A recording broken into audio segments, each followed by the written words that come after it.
आज की डेट में लव मैरिज लोग कर लेते हैं, वो ज्योतिष का सहारा नहीं लेते, उसमें सिर्फ हाँ भैया मेरे को ये पसंद है मैंने इससे शादी कर ली।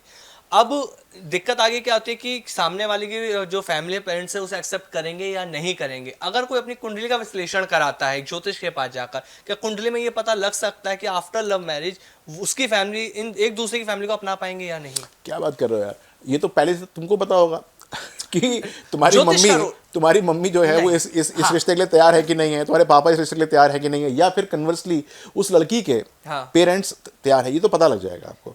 लेकिन बात ये होती है, this is not thing. Love marriage के अंदर जो एक प्रॉब्लम होती है वो देखने वाली बात क्या होती है कि ये एक बहुत सिंपल सी सेइंग है कि the sun shines very differently after marriage. हाँ।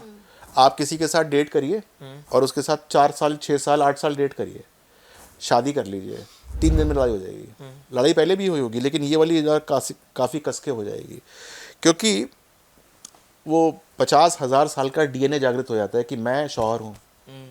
एक प्रोसेस होता है, इसको हम बोलते हैं कि जब जिनकी शादी हो जाती है, लव मैरिज खास तौर से, आजकल तो सारी लव मैरिज ही होती हैं वैसे, तो अगर उनकी प्रॉब्लम चल रही है शादी के अंदर, तो मैं उनको बताने की कोशिश करता हूँ कि भाई कैसे हम इस शादी को अच्छा कर सकते हैं, और किस किस चीज़ों को तुम दोनों को नज़रअंदाज करना पड़ेगा जो तुम पहले करते थे, जो तुम पहले तवज्जो नहीं देते थे इस बात पे, वो अब दो वाली बात पे।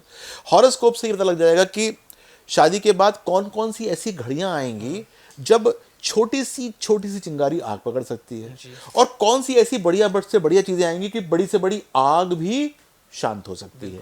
ये सब बातें जो हैं वो हॉरोस्कोप से पता लग सकती हैं, through the transits and through the दशास पता लग सकता है। तो मैं तो उन सब जोड़ों से कहूँगा कि जिन्होंने शादी करी है और जिनको हल्का सा लग रहा है कि यार खटाई पड़ रही है, दूध अब फटने सा वाला है, तो जो है कुंडली को एक बार दिखाए, एक बार ये समझने की कोशिश करे कि कहाँ कहाँ पर क्या क्या जो है वो पॉजिटिविटी लेकर आनी है, क्या चीज़ करनी है। कॉम्प्रोमाइज़, देखो कॉम्प्रोमाइज़ तो करना ही पड़ेगा, दोनों को करना पड़ेगा, बिना कॉम्प्रोमाइज़ के चल नहीं सकता। मैं ये कहता हूँ कि मान लीजिए कि आप कभी हॉस्टल लाइफ में रहे हो, तो आपके साथ में जो एक रूम शेयर करता है उसके साथ भी तो आपको कॉम्प्रोमाइज करना पड़ता है। वो कहता है भाई रात को 11 बजे के बाद पढ़ेगा नहीं, लाइट बंद कर दियो, तो आपको बंद करनी पड़ती है, वरना अगले दिन ही बंद हो जाएगा, अगले दिन ही लड़ाई हो जाएगी कि नहीं हो जाएगी।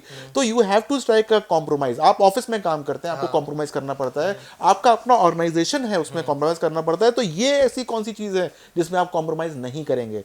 करना ही पड़ेगा, तभी आपकी चलेगी। और वो क्या करना पड़ेगा वो मैं बताऊंगा। हाँ बताइए, बिल्कुल बिल्कुल, ये बताइए आप। कुंडली देख के बताऊंगा ना यार।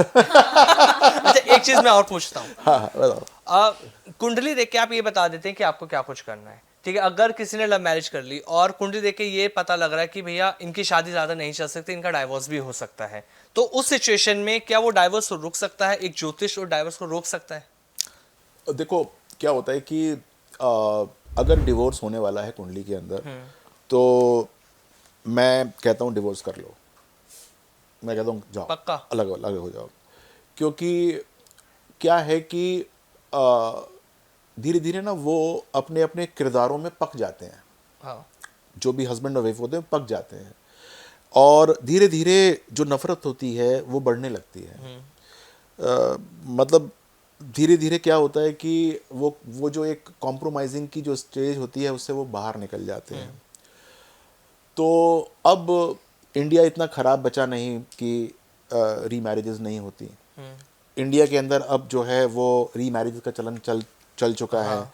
अब छोड़ने को बहुत ज़्यादा, कम से कम मेट्रोपॉलिटन बुरा नहीं मानते हैं, तो कर लेना चाहिए यदि कुंडली नहीं बोलती है।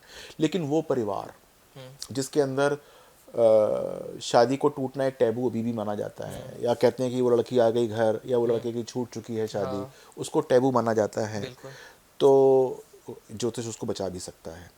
लेकिन क्या है कि यदि वो ऐसी जगह पर रहता है जहाँ पर सिर्फ मेरी बात ही माने, तब बच जाएगी। यदि वो मान लो फिर से समाज के इन्फ्लुएंस में आएगा, या फिर अपने इधर उधर के लोगों के इन्फ्लुएंस में आएगा या आएगी, तो फिर बहुत दिक्कत होती है। तो आई नॉर्मली से कि आप अलग हो जाइए एंड ट्राई टू। फिर मैं क्या देखने की कोशिश करता हूँ कि रीमैरिज होगा कितना अच्छा है।